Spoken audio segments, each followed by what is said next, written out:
जय जय श्री राधे, जय जय श्री राधे, जय जय श्री राधे।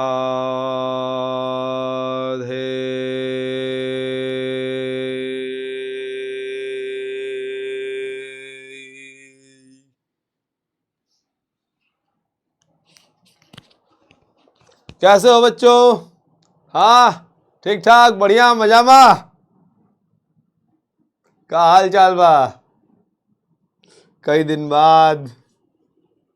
हाँ, बड़े अरसे बाद मिल जाता हमन के। देखो यार, लास्ट सेशन में जो मैंने बात बताई थी ना, बड़ी इंपॉर्टेंट बातें बताई थी। आप लोग गलतियां कहाँ कहाँ करते हो। इस सेशन में मैं बताने वाला हूँ आखिर फिजिक्स कैसे पढ़े। बोलोगे सर इसकी क्या जरूरत है, जो आपने बताया था वो नहीं करेंगे। मैंने कहा उससे काम नहीं बनेगा। कुछ मतलब एक्सक्लूसिवली जान लो कि भाई आखिर इसे पढ़ने का बेस्ट तरीका क्या है। इससे अगर कोई और बेटर तरीका है तो आप मेरे को बता सकते हो, लेकिन मेरे पास वन ऑफ द बेस्ट तरीका यही है जो मैं जानता हूं कि भाई इस प्रकार से पढ़ोगे तो बहुत आसानी से चीज़ों को समझ जाओगे। प्लस आसानी से आप प्रोग्रेस कर जाओगे, आसानी से आपको मार्क्स मिल जाएंगे। हाँ, अब देखो, बात अगर हम करें कि फिजिक्स कैसे पढ़े, तो बोलोगे आपको सीधे दिमाग में आ रहा होगा, सीधे आपके दिमाग में पंच कर रहा होगा, यार फिजिक्स कैसे पढ़े क्यों? अपने को तो एक बात है, पढ़नी है, बस पढ़नी है तो पढ़नी है, खत्म बात। सर इतना ही काफी है कि फिजिक्स पढ़नी है, वो पढ़ेंगे, खत्म बात है। अपने को पढ़ना है, पढ़ाई करनी है। हाँ, इसे बोलते हैं हार्ड वर्किंग पर्सनैलिटी की सोच। हार्ड वर्किंग जो बच्चे होते हैं वो ऐसे सोचते हैं यार अपने को करना है, दैट इज गधे की तरह लगे पड़े यार। भाई कैसे करना है इस पे थोड़ा सा और ध्यान दे दो, कैसे पढ़ना है। फिर यहां पे आती है स्मार्ट, यहां पे स्मार्टनेस आती है। आजकल हार्ड वर्किंग वाला जमाना जा चुका है भाई, हार्ड प्लस स्मार्ट। अभी तो एआई आ चुका है, आर्टिफिशियल इंटेलिजेंस वाला, समझ गए? तो hard plus smart plus AI तीनों होने चाहिए, ठीक है? हार्ड वर्किंग भी हो, स्मार्ट भी हो, एआई भी हो, आर्टिफिशियल इंटेलिजेंस भी लोड किया हुआ हो, तो तीनों रहता है तो काम होता है, ठीक है? तो फिजिक्स कैसे पढ़े इस पे मैं थोड़ी सी आज 10-15 मिनट आपके मैं लूँगा। अगर आप ये सेशन मेरा पूरा गो थ्रू करते हो, इसे आप समझ जाते हो, जो आज मैं बातें बताने वाला हूँ, अगर आप इसके साथ तालमेल रखते हो, इसे समझते हो, इसे अपने आगे वाले टाइम में जो आने वाला है आपका पढ़ाई का, उसमें यूटिलाइज करते हो, उपयोग करते हो, तो आपको शायद यह सेशन बहुत ही कीमती मालूम पड़ेगा। हाँ, चलते हैं। जरा इस पे ध्यान दो, इस पूरे सिस्टम में जरा एक बार ध्यान दो कि आखिर मैं बताना क्या चाह रहा हूं। First step is go to the class as 0। Second step है टेक नोट्स, आस्क क्वेश्चंस। तीसरा स्टेप है कि आफ्टर क्लास सेम डे, उसी दिन revise thoroughly, means class is recreated in your mind. चौथा है कि solve questions based on concepts, do the homework और मॉड्यूल्स। पांचवा है ask doubts if any to the teacher, discuss with the teacher about issues with topics. यहां पे जरा एक चीज और जोड़ लो, प्लस फ्रेंड्स, ठीक है? एफर्ट्स। और छठवां है make short notes as chapter is completed. ये 6 स्टेप है। एक बार ये स्टेप आप लोग एक बार लिख लेना, समझ लेना क्लियरली, ठीक है? मैं इसे बहुत आगे इलेबोरेट करने जा रहा हूं, लेकिन अल्टीमेटली आपके 6 स्टेप्स हैं किसी भी चैप्टर को कंप्लीट करने में। कि कोई भी चैप्टर हमारा कंप्लीटेड है, हम कैसे जानेंगे कि भाई ये अगर 6 टिक्स अगर आपके लग गए कि आपने क्लास गए थे, हाँ शांति से 0 बन के क्लास गए थे ना, हाँ हीरो बनने नहीं गए थे, इस टाइप से। सेकंड है नोट्स बनाई थी, हाँ सर बनाई थी। तीसरा है उसी दिन आके रिवाइज किया था, हाँ सर किया था। चौथा काम है आपने क्वेश्चन किए थे सारे के सारे मॉड्यूल के क्वेश्चन कर लिए, हाँ सर कर लिए। पांचवा बताओ क्या तुमने जो तुम्हें डाउट बचे थे, जो तो कुछ प्रॉब्लम हो रही थी उसे तुमने टीचर से पूछा था, हाँ सर पूछा था। क्या जब तुम्हारा सब कंप्लीट हो गया तो तुमने क्या उसके शॉर्ट नोट्स बनाई, हाँ सर बनाई। अगर तुमने ये 6 काम किए हैं तो चैप्टर तुम्हारा 100% कंप्लीट है। और अगर इस 6 में से कहीं भी तुम्हारा नहीं हुआ है तो चैप्टर कंप्लीट नहीं मानना। तुमने डिस्कशन नहीं किया, तुमसे सारे क्वेश्चन बन गए, ऐसा पॉसिबल नहीं होता है। एक दो क्वेश्चन फिर भी रह जाते हैं। अगर तुमने डिस्कशन नहीं किया टीचर के साथ, फ्रेंड के साथ, तो मत मानना कि तुम्हारा चैप्टर कंप्लीट है। डिस्कशन कंपलसरी है, ठीक है। क्वेश्चन सॉल्व करना कंपलसरी है। आप बोलोगे सर सेम डे मैंने रिवाइज नहीं किया, क्लास को रिक्रिएट नहीं किया, दिमाग में चैप्टर की कुछ कॉन्सेप्ट के कुछ तंतु आपके दिमाग में अभी भी उलझे हुए हैं, पॉसिबल ही नहीं है। हाँ, कभी आप क्लास नहीं गए, बोले सर ऐसा नहीं क्लास नहीं गया था, फिर भी नहीं क्लास नहीं गए हो तो फिर भी उसके लिए थोड़ी मेहनत करनी पड़ेगी, थोड़ा सा उसे कम बैक करना पड़ेगा, टकल करना पड़ेगा। नोट्स नहीं बनाई सर डायरेक्टली सारा काम करता हूं, काम चलाओ, ऐसा नहीं होता है। ये 6 स्टेप है कंप्लीट। हाँ, पहला स्टेप क्या कहता है, go to the class zero. ये बड़ी प्रॉब्लम है बच्चों के साथ आजकल। बच्चों के साथ आजकल ये वाली प्रॉब्लम बहुत बड़ी हो गई है। वे 4 अक्षर पता नहीं कहीं से पढ़ लेते हैं, पहले तो टीचरों का कंपैरिजन करने लगते हैं कि यार ये बढ़िया पढ़ाता है, या ऐसा पढ़ाता है, ऐसा पढ़ाता है। सबका अपना अपना आइडिया होता है, बहुत साइंस एकदम दिमाग के अंदर कूट के भर लो। सब सर टीचर का अपना नया नया आइडिया है, उसका अपना तरीका है, उसका अपना वे है, ठीक है। और आप किसी इंस्टीट्यूट में हो, किसी बड़े इंस्टीट्यूट में हो, तो आपको नहीं पता है कि इंस्टीट्यूट में अगर वो टीचर आया होगा तो उसके पहले कितनी छटनी हुई होगी, तब जा करके उस टीचर को लोगों ने खोजा होगा, तब उसे लाया होगा, है ना। हाँ, तो इसलिए जो है अपोजिट पार्टी पे क्वेश्चन करने के पहले अपने को भी देख लिया करो। हाँ, अपोजिट पार्टी को, टीचर को वो बोलने के पहले अपने को भी एक बार देख लेना चाहिए। और आप सीखने जाते हो, ये एटीट्यूड लेके जाया करो कि हमें सीखना है, हमें सीखना है। मैं तो बात बताता हूँ, सिंपल लेट कर लो। अगर तुम 2020 के पहले कोटा की बात करो, 2019 के पुराने कोटा की, मैं कोटा के डायरेक्ट फैक्ट्री की डायरेक्ट बात कर रहा हूँ, ठीक है। फैक्ट्री की बातें करते हैं या किसी भी कहीं भी किसी भी अच्छे बड़े बड़े इंस्टीट्यूट की बात करते हैं, ठीक है। जितने टाइम में तुम टीचर चेंज कराओगे, जितने टाइम तुम टीचर के साथ को अपना सामंजस्य बिठाने में लगाओगे, उतने टाइम में तुम्हारे 3 चैप्टर्स निकल जाएंगे।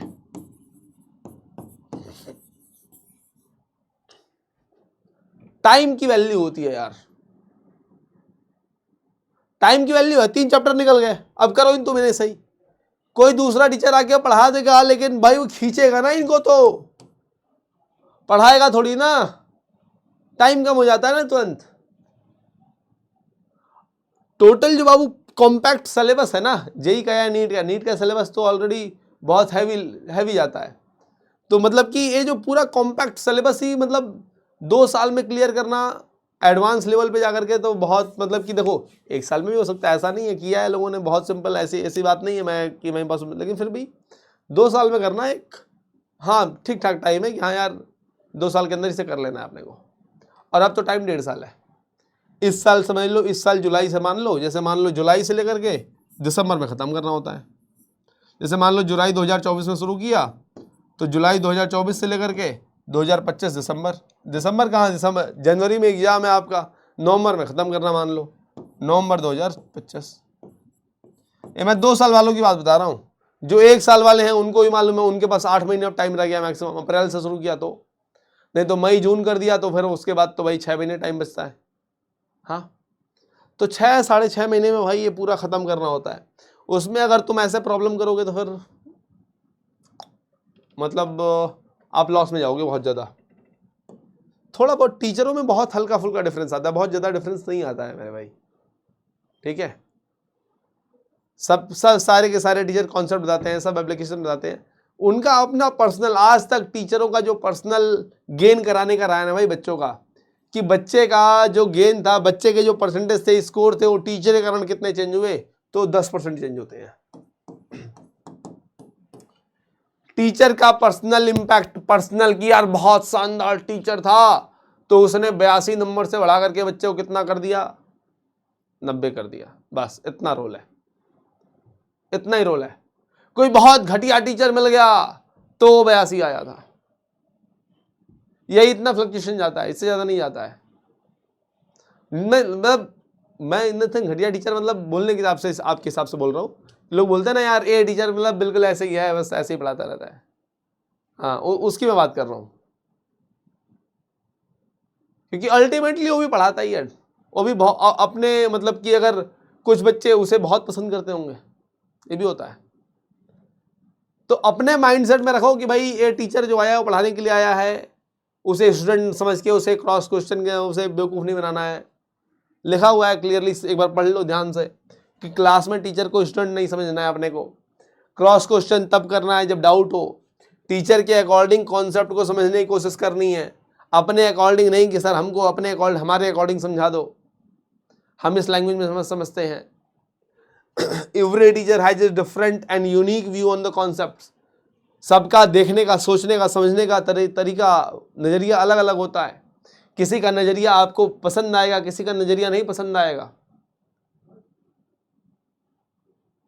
हो सकता है, ये हो सकता है किसी का नज़रिया आपको बहुत अच्छा लगे, यार सर ऐसे जो एग्जाम्पल देते हैं मज़ा आ जाता है। किसी का एग्जाम्पल आपको कोई एग्जाम्पल नहीं देता है, कोई कहता है कॉन्सेप्ट पकड़ा भाई,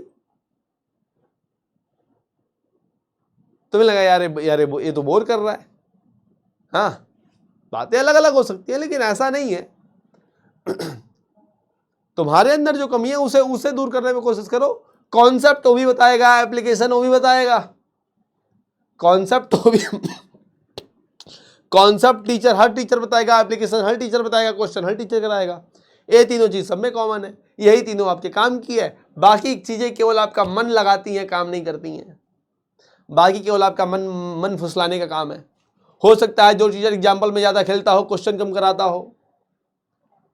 हाँ, हो सकता है कॉन्सेप्ट का एप्लीकेशन पार्ट पे कम फोकस करता हो। कहीं कहीं कहीं तो टाइम भाई मैनेज करना है ना।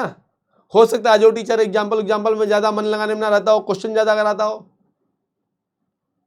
सीधी बात है भाई, टाइम है, टाइम कहीं तो लगा रहा है।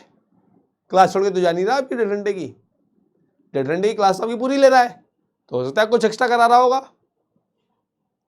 तो हमेशा एक ही पहलू में सोचा करो, यार ये चीज नहीं कराता है, वो एक्स्ट्रा भी तो कुछ कराता होगा।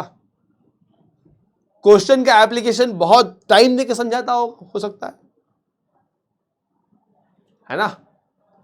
तो हर टीचर का अपना एक यूनिक वे होता है कॉन्सेप्ट को, एप्लीकेशंस को समझाने का, उसका अपना एक अलग नजरिया होता है। तो ठीक है, वो भी अपने हिसाब से बेस्ट ही देता है आपको, तो बेटर है कि आप उसके साथ स्टिक करो। हाँ, अगर समझ में ना आए तो और अधिक एग्जाम्पल्स की डिमांड करिए। डाउट पूछने का बढ़िया तरीका ये होता है, सर समझ में नहीं आया, सर 2-4 एग्जाम्पल और करा दीजिए। तुम लोग बोलते हैं सर समझ में नहीं आया हमें, नहीं सर डिमांड करिए सर 2-3 एग्जाम्पल और करा दीजिए, ताकि हम लोग डिजॉल्व कर सके दिमाग में। सर लेवल थोड़ा सा लेवल सर लो करके एग्जाम्पल करा दीजिए, ऐसा कुछ। हाँ, टीचर को भी ऐसा लगेगा कि मैं तब से मेहनत कर रहा हूँ, इनको समझ नहीं आ रहा, गधे 1 नंबर के। क्योंकि उसके माइंड में ये ना बिल्डअप हो जाए कि तुम लोग 1 नंबर के गधे हो, तुम्हें कुछ नहीं आता जाता। तो सब थोड़ा सा मैनेज करके चला करो। क्लास में 0 बन के जाया करो कि हाँ भाई हमने को सीखना है, ज़्यादा इज्जत लेके जानी नहीं है, डांट वाट लग जाए बढ़िया है, कोई दिक्कत नहीं है, ठीक है। सेकंड समझो अब क्या है, take notes and ask questions. ये भाई मोस्ट इंपॉर्टेंट चीज है। कुछ बच्चों का क्वेश्चन होता है सर नोट्स कैसे बनाएं। इसमें 2 बातें आ गई ना भाई, एक है नोट्स कैसे बनाएं और दूसरा आ गया क्वेश्चन कैसे पूछे, कौन कौन से क्वेश्चन पूछे। तो नोट्स कैसे बनाएं यार, ये इंपॉर्टेंट चीज है तुम्हारी, ध्यान से समझ लो इसे। हर वो चीज जो आपके सिलेबस से, सब्जेक्ट से, टॉपिक से रिलेटेड है, एग्जाम पॉइंट ऑफ व्यू से रिलेटेड है क्या, हर वो चीज, हर वो स्टेटमेंट, हर वो चीज जो आपके सब्जेक्ट से, सिलेबस से, एग्जाम पॉइंट ऑफ व्यू से रिलेटेड है, वो छाप लो। वो नोट होना चाहिए, वो आपके दिमाग में आना चाहिए कि हाँ यार ये चीज है। जब आप नोट खोलो, ये पहली चीज क्या है, कि रिलेटेड वाला, ठीक है, रिलेशन। और दूसरा क्या है, नोट्स बनाने के लिए इंपॉर्टेंट चीज वो समझना कि जब आप नोट्स खोल करके दोबारा गो थ्रू कर रहे हो तो पूरी क्लास रिक्रिएट हो जाए दिमाग में। क्या मतलब, क्लास का कोई भी ऐसा इंपॉर्टेंट सेगमेंट ना हो जो आपसे मिस हो जाए, ठीक है। क्लास का कोई भी ऐसा इंपॉर्टेंट सेगमेंट ना हो जो आपसे मिस हो जाए। कभी कभी टीचर कुछ ऐसे सिंपल चीजें बोल देता है तो उसको लिख लिया करो साइड में ऐसे ब्रैकेट डाल करके।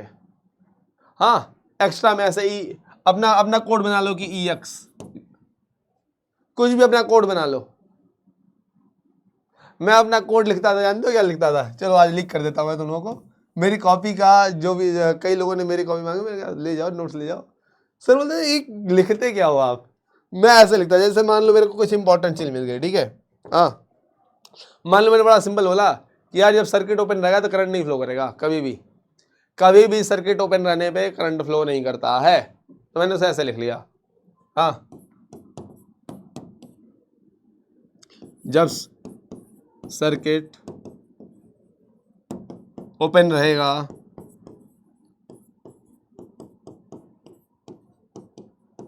उसमें करंट फ्लो नहीं करेगा। अब मैंने लिख लिया। हाँ, अरे मेरा कोड था, अरे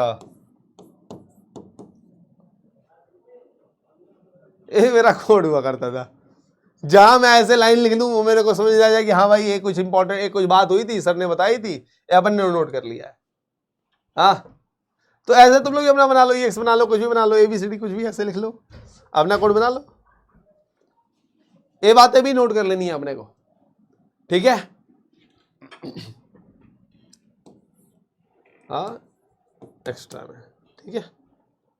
ये दोनों जब आपने नोट कर लिया, यही आपकी नोट्स है और यही आपको क्लास की पूरी फीलिंग देगी जब आप नोट्स खोलोगे। हाँ, देख लो, वह सब कुछ लिखिए जो आपको लगे कि आप भूल जाओगे और आपके सिलेबस का पार्ट है एवं क्वेश्चन करने में आपकी हेल्प करेगा, बताया ना।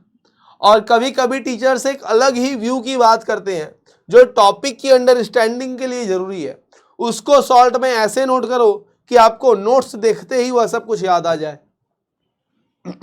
हाँ, ये नोट बनने का सही तरीका है। बाकी तो नोट्स में आप लोग जानती हो कि फॉर्मूला वॉर्मूला ये सब सबको पता है। हाँ, सारे क्वेश्चन करने हैं, सारे जो भी सर टीचर क्वेश्चन कराएगा वो सारे लिखने होते हैं, ये सब कुछ इंपॉर्टेंट है, आपको सब पता है, होशियार बच्चे हो तुम लोग। हाँ, वह सब कुछ derivation, concept, definition, example, question, tricks etcetera, जो कुछ आप क्वेश्चन आपकी हेल्प करेगा, अंडरस्टैंडिंग बेटर करेगा कॉन्सेप्ट की, वो सब कुछ लिख लेना है। ये तरीका क्या नोट्स बनाने का। अब आते हैं आस्क क्वेश्चंस पे। क्वेश्चन कौन कौन से पूछे, कैसे क्वेश्चन पूछे, क्लास के अंदर की बात हो रही भाई। हाँ, तो मेरा एक व्यू है इसमें, कुछ लोग कहते हैं गलत है, कुछ लोग कहते हैं सही है। मेरा व्यू अपना ये है कि यार क्लास में क्वेश्चन कभी होता ही नहीं है, क्लास में कभी क्वेश्चन होता ही नहीं है, क्लास में तो क्रॉस क्वेश्चन होता है।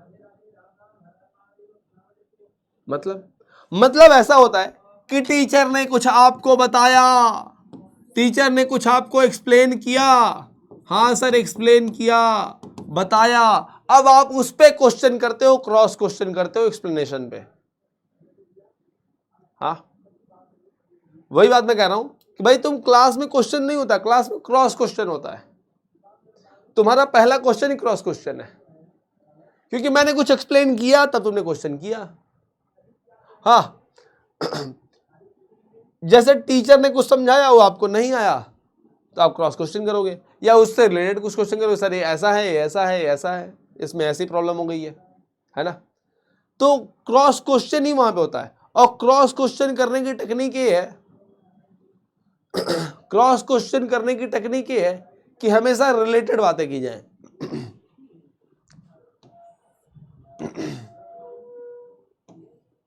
ठीक है, पढ़ लिया। अब बात समझो क्रॉस क्वेश्चन कैसे करेंगे। जैसे मान लो, सिंपल बात समझो कि मैंने आपको एक कॉन्सेप्ट बताया, कि भाई साहब देखो ये पुले का एटूड्स मशीन का मैं आपको कॉन्सेप्ट बता देता हूँ, ठीक है, एटूड्स मशीन का कॉन्सेप्ट बता देता हूँ, ठीक है।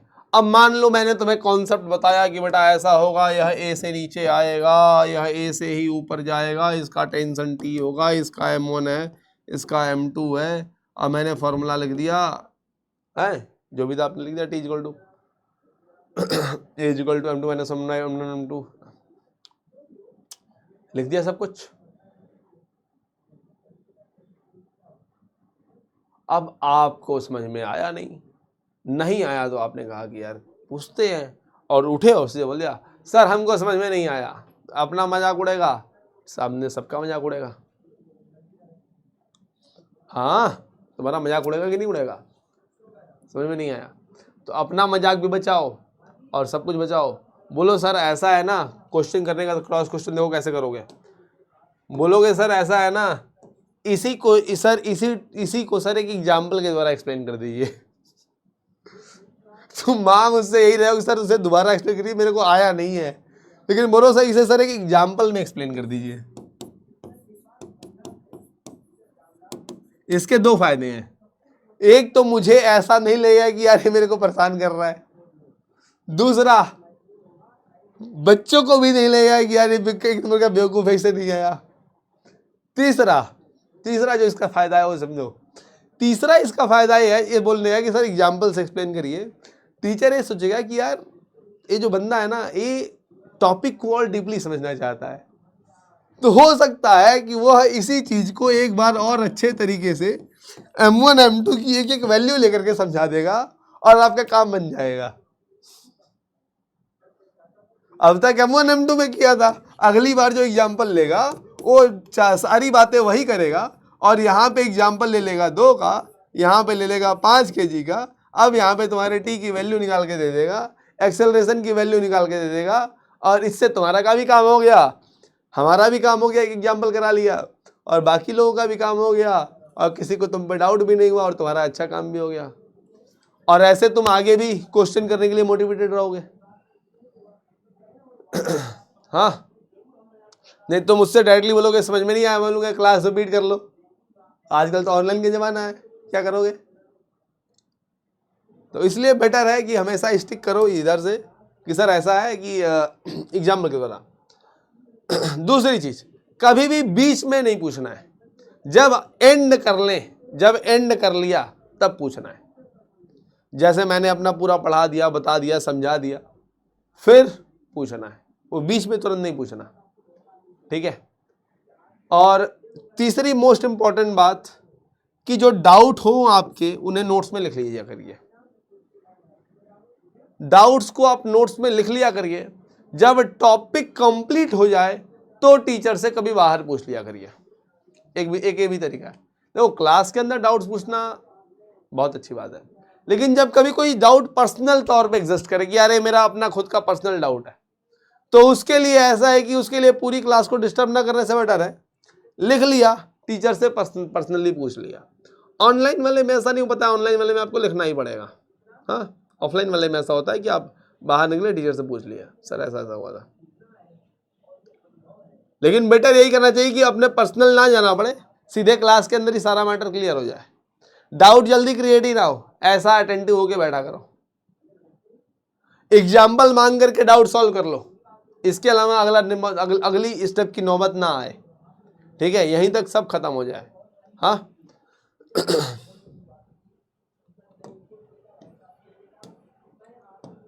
अब आते हैं सेम डे रिवीजन पे। तीसरा स्टेप है आपका सेम डे रिवीजन। आपको मैंने आज जो टॉपिक बताया उसको उसी दिन रिवाइज करना है, और सेम डे रिवीजन में क्या क्या करना होता है वो भी जान लो।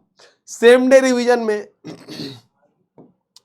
After class on same day revise thoroughly, उसी दिन क्लास मैंने आज कराई आपकी, इसके बाद आज ही के दिन आपको पूरी क्लास रिवाइज करनी है, अब ढंग से करनी है। हाँ, ऐसा करना है कि पूरी की पूरी क्लास आपकी रिक्रिएट हो जाए दिमाग में। मैंने 1.5 घंटे की क्लास ली थी, हाँ सर 1.5 आवर्स की आपकी क्लास थी। इस 1.5 घंटे की क्लास को 40 से 45 मिनट में, 40 मिनट के अंदर, मतलब कभी कभी सिंपल क्लासेस होती हैं तो 30 मिनट बिना डेरिवेशन वाली क्लासेस में, 30 मिनट से 45 मिनट की में कुछ बच्चे स्मार्टली करते हैं, 25 मिनट में कर देते हैं, हाँ कोई दिक्कत नहीं है, लेकिन स्टार्टिंग में इतना लग जाता है। 30 मिनट से 45 मिनट में आपको पूरी क्लास का मतलब इतना कि पूरी क्लास में क्या क्या हुआ, कैसा कैसा हुआ, सर ने कितने क्वेश्चन कराए, क्या मुझे सारे के सारे आते हैं, कुछ डाउट तो नहीं रह गया, सब क्लियर। पूरी क्लास में सर ने जो जो एक बात कही थी सारा का सारा दिमाग में आ गया। हाँ, तो ये आपको करना होगा, ये आपका पहला स्टेप है रिवीजन पे।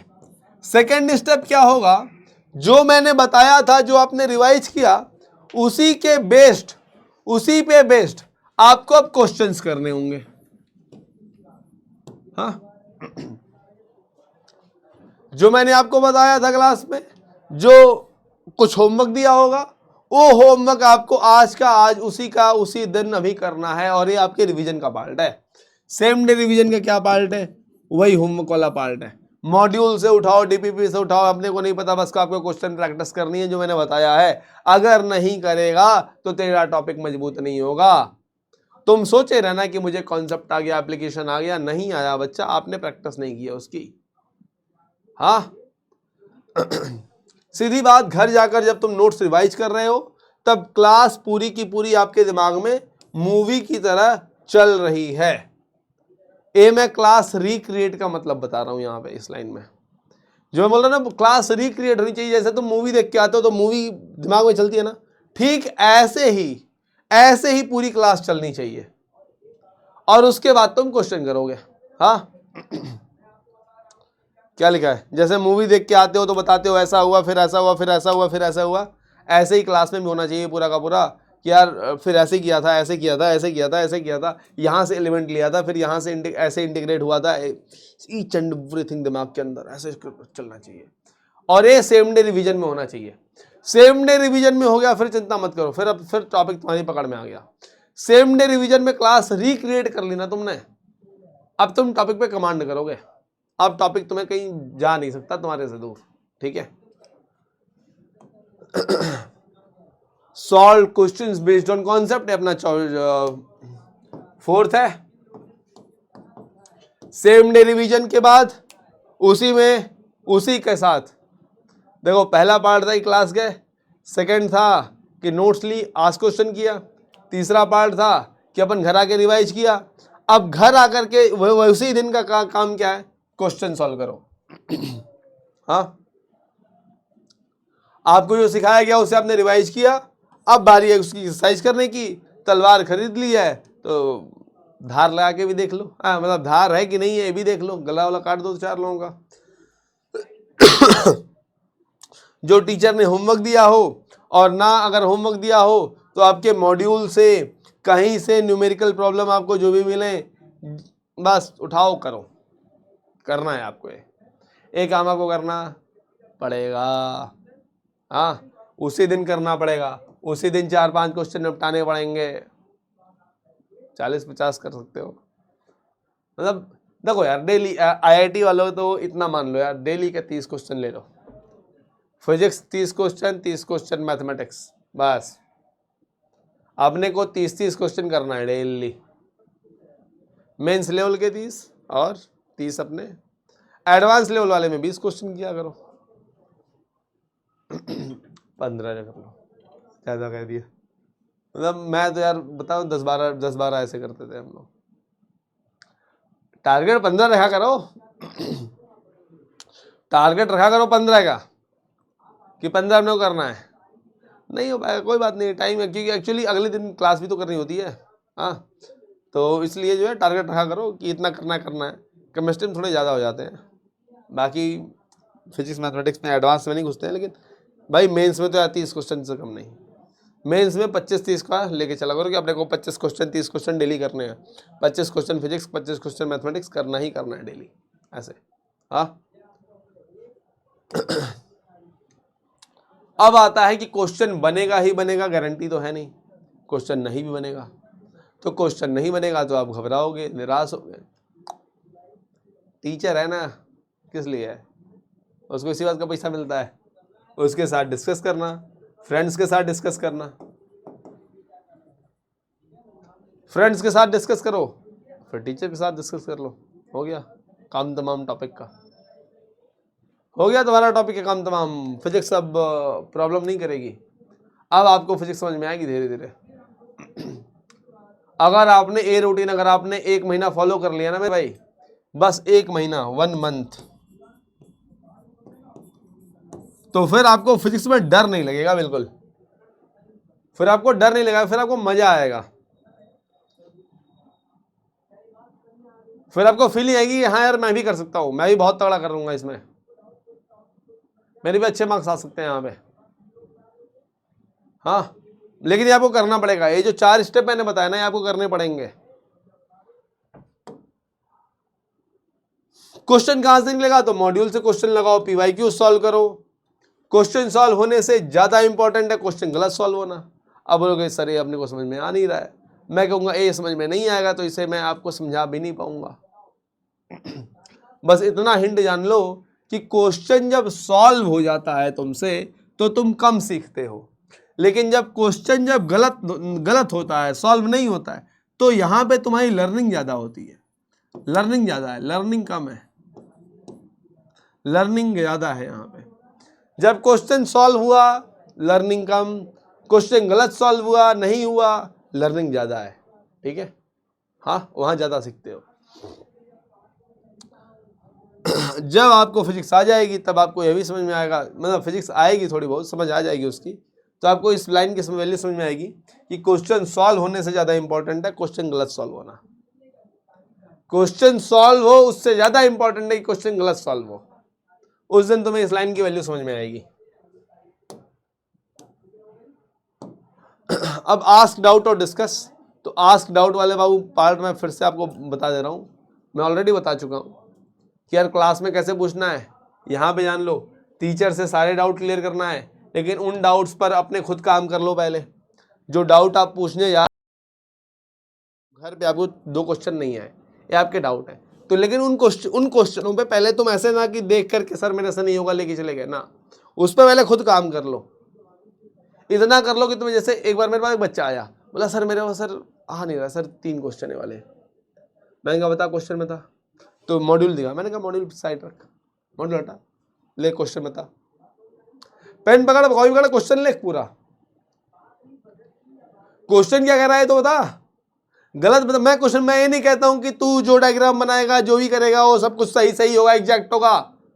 मेरे को इतनी तो फीलिंग देगा कि भाई सर एक बॉडी ऐसे है यहां से ऐसे गिर रही है, ऐसा है, मतलब जो भी है, जो भी तेरे समझ में आया वो तो दे मेरे को लिख के। अगर नहीं है तो इंग्लिश की प्रॉब्लम होगी या हिंदी की प्रॉब्लम होगी, तेरी समझ में नहीं आ रहा क्वेश्चन, भाई लैंग्वेज जो तूने समझी क्वेश्चन में वो मेरे को लिख के दे दे, जो तू बोल रहा है नहीं आ रहा है तेरे को। इतना तो कर सकता है ना भाई तू, मैं तो उससे ज्यादा डिमांड तो किया नहीं। अब वो यहीं पे बंदा फेल कर गया, उसे कुछ पता ही नहीं था क्वेश्चन का। मैंने क्वेश्चन किस टॉपिक से है, कहा सर वर्क बाय एनर्जी से है। मैंने कहा वर्क बाय एनर्जी, लेकिन है क्या, पावर पूछा है, वर्क पूछा है, क्या पूछा है उसमें ये भी नहीं पता है, और साहब डाउट लाए थे। मैंने कहा अब यहां से निकल जाओ और न पिट जाओगे तुम, ये क्या कर रहे हो। मैं तुझसे जो डिमांड कर रहा हूं यही तो कि क्वेश्चन तुम मुझे बता दो, रिटर्न मत, मुझमारी रट के मत बोलो, बस मुझे क्वेश्चन में तुम क्या क्या मेंशन है, क्या क्या पूछा हुआ है, वैल्यू एक्स्ट्रा, उसमें मैं ज्यादा नहीं पूछ रहा हूं, मैं तुझे पूछ रहा हूँ क्वेश्चन की फीलिंग क्या करी है वो तुम मुझे बस। मतलब टीचर को यह होता है भाई कि भाई बंदा जो डाउट पूछ रहा है इसने क्वेश्चन पे काम किया कि नहीं किया, बस एक काम करके आया है, हमें बताने में तो वैसे भी कुछ नहीं, 2 मिनट का काम है, 2-2.5 मिनट का। कभी कभी तो 15-20 सेकंड का होता है, बता देते हैं यार, हिंट करते हैं यहाँ पे ऐसा ऐसा करना है। लेकिन वो हिंट हम तब कर पाएंगे ना जब तुम किए रहो, जब तुम्हें उस पर वर्क किए रहो, तुम्हें पता हो कि सर ऐसे ऐसे करेंगे, यहाँ पे प्रॉब्लम आ रही है। बेस्ट बच्चा होता है जो सारे क्वेश्चन करके लाता है, गलती करके आता है, उसे बताना पड़ता है भाई देख यहाँ पे ऐसे कर लेना है, बस यही काम होगा भाई, यहाँ पे ये वाला एलिमेंट लेना था, यहाँ पे ये तूने गलती कर दी है। उसके बाद इतना इन बच्चों को मानते हैं बेस्ट बच्चे, इनके रिजल्ट बहुत तगड़े आते हैं भाई। इन बच्चों के रिजल्ट बहुत तगड़े आते हैं जो अपना पूरा इक्वेशन लिख करके लाते हैं, सर ऐसे ऐसे सर इसमें सर देख लो सर गलती बताओ, सब प्रॉब्लम सर सॉल्व नहीं हो रहा है। हम उस बच्चे को बहुत प्यार करते हैं, उसमें जबकि जान भी ज्यादा लगती है। अब मान लो तुमने सॉल्यूशन ऐसे लाया, वो सॉल्यूशन लिख करके यहां तक है। अब तुम बोलते हो सर इसमें सर समझिए सर कौन सा क्वेश्चन सर मेरे से बन नहीं रहा है। अब भाई देख यार, रियलिटी बताऊं, जान जाती है इसमें क्या। पहले तो क्वेश्चन पढ़ो, आ गया। अब तुम, मैं ये भी नहीं बोलता था तू मुझे क्वेश्चन लिख के दे दे, ना बोल सकता, क्वेश्चन खुद पढ़ूंगा, फिर सॉल्यूशन पूरा पढ़ो, फिर उसकी गलती देखो, गलती कहाँ किया है। चलो कभी कभी कॉन्सेप्चुअल मिस्टेक हो जाती है तो यही गलत हो जाता है। तो चलो ठीक है, सॉल्यूशन बता दो भाई, यहां से कॉन्सेप्ट वाला पकड़ लो, यहां से ऐसे ऐसे काम कर लो। ये जानलेवा काम होता है, लेकिन तुमने यहाँ पे वर्क किया है, ये बड़ी तसल्ली देता है कि तुमने यहाँ पे काम करके आए हो, तुम यहाँ पे रियल डाउट लेकर के आए हो, तुमने पीछे काम किया हुआ है। बताते हो अच्छा लगता है कि हाँ यार चलो बच्चों को बता देते हैं, मजा आता है। लेकिन ऐसे तो फिर सिंपल, अगर ऐसे बिना काम के डाउट लेकर के आओगे तब तो यार टीचर मतलब खार खाता, कहता है नालायक है, ऐसे ही हमका परेशान कर रहा है। जैसे कुछ कस्टमर, कभी दुकान में गए, कुछ कस्टमर होते हैं झिलाते हैं यार, बार्गेनिंग करते हैं, भाई इसका इतना क्या रेट, बार्गेनिंग कर लेता है फिर भी नहीं लेता है ना, गुस्सा आती है उसके ऊपर बहुत। भाई या तो बार्गेनिंग मत कर, पूछ के निकल जा, या तो बार्गेनिंग मत कर, पूछ के निकल जा। भाई रेट कितना अमृत का? 15 रुपए किलो, ठीक है निकल गया। बार्गेनिंग कर तो लेके जा। हाँ अब आते हैं बच्चे, जल्दी से समझो कि क्वेश्चन पूछने के पहले, डिस्कस करने के पहले एक अच्छा खासा होमवर्क किया होना चाहिए उस टॉपिक पे। और ऐसा ना हो आप पूछो क्वेश्चन, टीचर कहे फॉर्मूला बताओ और आपको कुछ पता ही ना हो। हाँ ऐसा नहीं होना चाहिए। और जहां जरूरत हो वहां अलग से टीचर से पर्सनल डिस्कस आप लोगों को कर लेना चाहिए, ठीक है।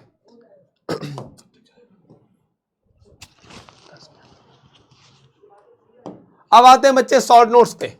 शॉर्ट नोट्स को यूं समझो, शॉर्ट नोट्स को यूं समझो कि शॉर्ट नोट्स मतलब ये आपका वह हथियार है, जब आपके कोई काम नहीं आएगा तो ये काम आएगा। मतलब before the just exam, before the exam कुछ भी काम नहीं आता, लेकिन यही काम आता है। ये आपका रिवीजन का मतलब मैं इससे कुछ बता नहीं सकता कि किस टाइप का हथियार है।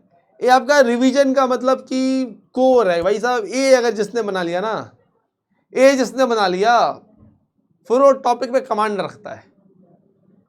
ऐसे बात समझो, जैसे तुम्हारा चैप्टर कंप्लीट होगा तुम शॉर्ट नोट्स बनाओगे। शॉर्ट नोट्स बनाने का तरीका ऐसा होता है कि एक 2 पन्ना खोल लिया, हाँ, और बनाना शुरू कर दिया। जैसे मान लो मैं शॉर्ट नोट्स बनाता हूँ इलेक्ट्रोस्टैट के, मान लो इलेक्ट्रोस्टैट के मैं शॉर्ट नोट्स बनाऊंगा। कैसे बनाऊंगा?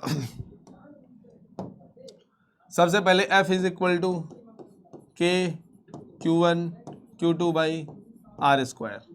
अब ऐसे Q1 ऐसे Q2 ऐसे पॉइंट है, अब ऐसे ऐसे ऐसे ऐसे। अब मैं जानता हूँ क्या मैं क्या लिख रहा हूँ, मुझे ही पता है, किसी और को कुछ पता नहीं है क्या क्या क्या मैं लिख रहा हूँ, ठीक है। पॉइंट यहाँ पे लिख लूँगा स्टेशनरी पॉइंट चार्जेस, ठीक है। इसके बाद आया इलेक्ट्रिक फील्ड का, E इज इक्वल टू के Q by R square. Q से R दूरी पर इलेक्ट्रिक फील्ड, ठीक है। अब आओ जरा सा बात समझो। अब मेरे को बाल आया तो मैंने डिस्क का एक सर्किल बनाया, सर्किल के कारण यहाँ पर E इज इक्वल टू के Q x by R square plus x square की पावर 3/2, बड़ा वाला R होगा, ठीक है। अब मैं ऐसे में लिखते चला जा रहा हूँ, मेरी शॉर्ट नोट्स बन रही हैं, समझे। इस टाइप से मैं शॉर्ट नोट्स बना रहा हूं अपनी, समझे। सारा का सारा। अब यहां पे रॉड कह रहा हूं सर, यहां पे इनफाइनाइट रॉड है, E is equal to 2k λ/r। ऐसे लिखता चला जा रहा हूं केवल 2 पन्नों पे सारे के सारे। हाँ, शॉर्ट नोट्स एक बूस्टर डोज है। जब आपकी एनर्जी लो हो बस ले लो, इंस्टेंट असर करता है। जब आपको किसी टॉपिक में लगे कि यार मुझे कम फीलिंग आ रही है, मुझे इसमें पूरी एनर्जी नहीं मिल रही है, उठा लो शॉर्ट नोट्स, पूरी एनर्जी आ जाएगी, रिकैप कर लोगे आप, आपको बिल्कुल उस टॉपिक में फिर लो फील नहीं होगा। टेस्ट देने के पहले बूस्टर डोज ले लिया करो वाला, टेस्ट देने के पहले शॉर्ट नोट्स का बूस्टर डोज ले लो। देखो नाम याद आ गया, बूस्टर डोज। शॉर्ट नोट्स कैसा है, बूस्टर डोज जैसा है। जंग में जाने के पहले ले लिया करो, युद्ध लड़ने के पहले। और इम्पॉर्टेंट टिप लास्ट है बच्चा, टीचर को अपना फ्रेंड मानो, उसकी इज्जत बनाए रखो, उसको सम्मान करोगे, प्रेम से रहोगे, वो आपको बहुत कुछ देगा, उसका बहुत कुछ है आपको देने के लिए। और तीसरा, जब आपको टॉपिक में हेल्प की ज़रूरत हो तो टीचर से हेल्प ले लो। टीचर आपका एक बेस्ट फ्रेंड है इस गेम में, ठीक है। और अगर तुमने ये 6 स्टेप फॉलो कर लिए तो उसी दिन होता है फिजिक्स का द एंड। मिलेंगे आपसे अगली क्लास में, तब तक के लिए बाय बाय। जय जय श्री राधे, जय जय श्री राधे, जय जय श्री राधे।